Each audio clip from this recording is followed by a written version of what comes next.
Good afternoon all.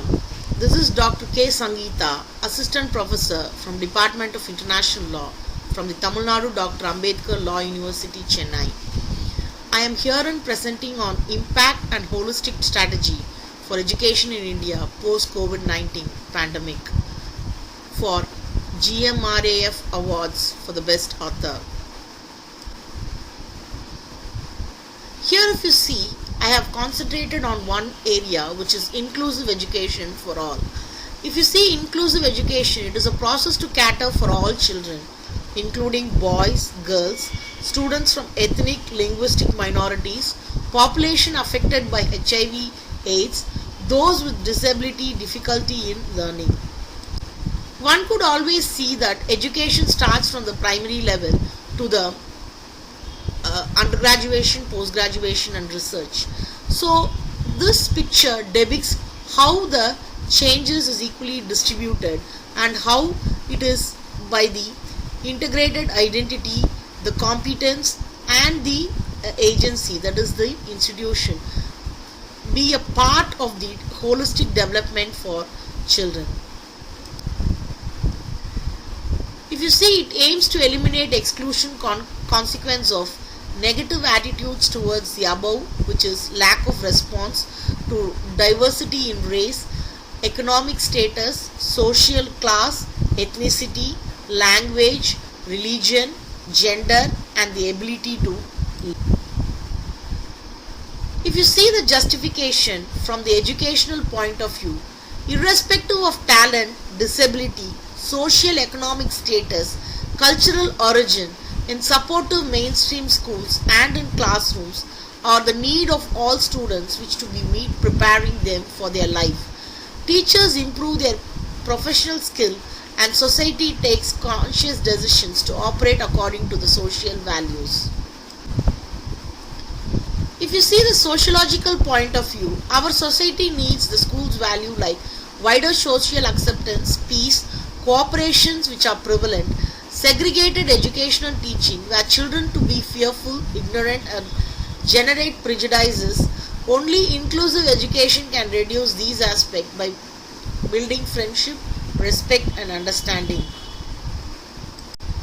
When you see the economic point of view, out of 700 million disabled persons of the world, 10% is only in India.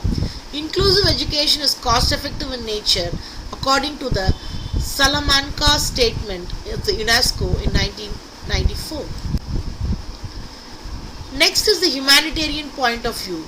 Segregation generates a feeling of inferiority in respect of children's status in the community, which may affect the emotional and cognitive development, lack of confidence, motivation, positive expectation for achievements or the product of segregated learning and their environment. This was said by Steinbach and Forrest in 1989. Next is the democratic point of view. In a democratic country, the value of equality is most important. So to bring disabled children in the mainstream education, which is fair, ethical and equitable measures need to be taken to avoid discrimination. When you see the Constitution of India, Article 45, which talks about free and compulsory education for all children up to the age group of 14 years, and up to the age of 6 years, the 86th Amendment of the Constitution.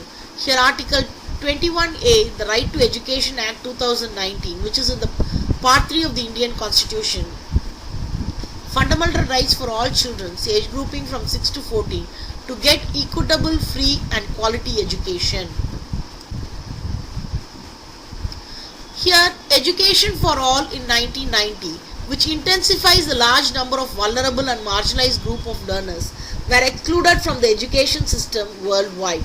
It made its vision of education as a broader concept than schooling, which includes women literacy, lifelong education.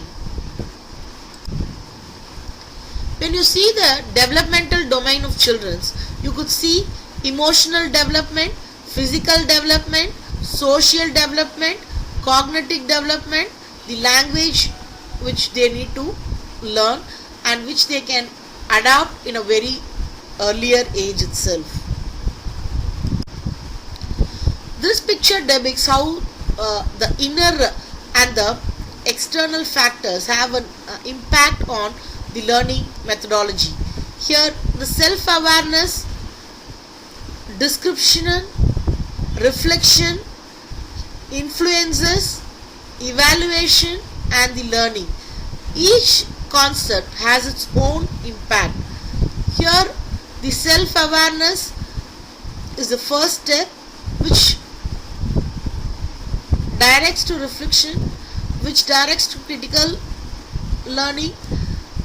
Then it has certain influences on that, and next they would learn the process, and next would be their analysis and synthesis out of it. Next is the Person with Disability Act, Equal Opportunity, Protection of Rights and Full Participation, 1995, which directs to ensure equal opportunity for people with disabilities and their full participation in the nation building.